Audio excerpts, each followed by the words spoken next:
పరిశుద్ధ గ్రంథం నుండి కీర్తనలు 86వ అధ్యాయం చదువుకుందాం. ఇప్పుడు ప్రార్థన చేసుకుందాం. తండ్రి, దీనురాలనైన నన్ను తండ్రి, ఏ మంచితనము లేకున్నా ప్రభువా, నీ కృపాక్షేమములు నా మీద ఉంచి, మా అందరి మీద ఉంచి, మమ్మల్ని తండ్రి ఈ సమయం వరకు కూడా కాచి కాపాడుతున్న దేవా, నీకే స్తుతులు, స్తోత్రాలు, వందనాలు చెల్లిస్తున్నామయ్యా.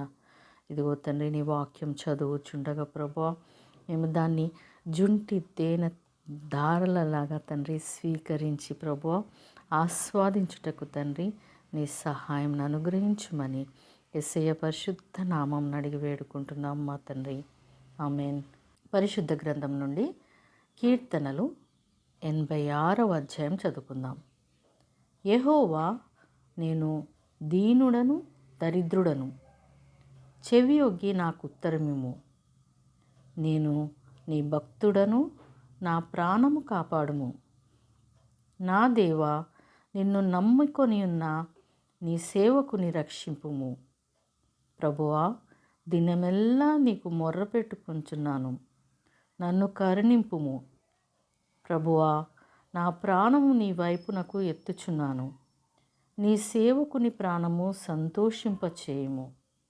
ప్రభువా, నీవు దయాళుడవు, క్షమించుటకు సిద్ధమైన మనస్సు గలవాడవు.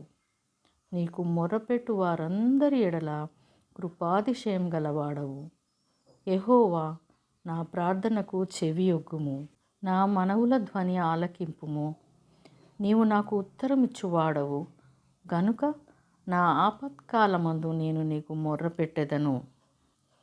ప్రభువా, నీవు మహత్యము గలవాడవు, ఆశ్చర్య కార్యములు చేయువాడవు. నీవే అద్వితీయ దేవుడవు.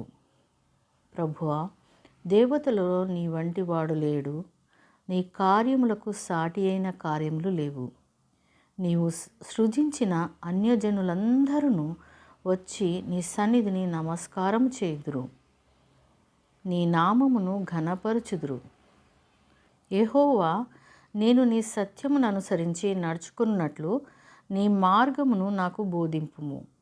నీ నామమునకు భయపడినట్లు నా హృదయమునకు ఏకదృష్టి కలుగచేయుము. నా పూర్ణ హృదయంతో నేను నీకు కృతజ్ఞతాస్తుతులు చెల్లించెదను, నీ నామమును నిత్యము మహిమపరచెదను. ప్రభువా, నా దేవా, నా ఎడల నీవు చూపిన కృప అధికమైనది.